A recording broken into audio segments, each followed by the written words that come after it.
السلام علیکم ورحمت الله وبرکاتو. نن اوس استاد دی هلکه په نن مو دوه وموندو، یو د خړ و یو د نری و. نری و دا دی ته وایې مته وایې که نه بچی و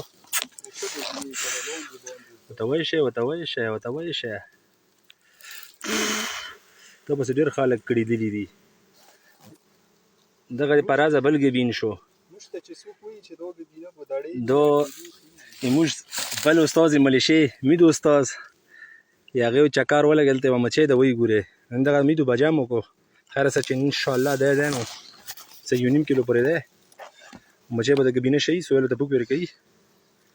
ماشاءالله ماشاءالله سبحان الله. دا ګبینه یې ښه ګبینه کړې غونډورۍ نو دغه ګبین دی بس مچۍ څومره چا لېږولو هر یو کس دا ته ښه نه شي کوی که نه مشکالیان نه شي په ورېځ کې مو موندو دغه وګورې پاس لړي دي اخري مچۍ بس ورسره مو غږ ده چپه مو کړلو دغه ګبین دی انشاءالله کړکوم اوس به یې وګورې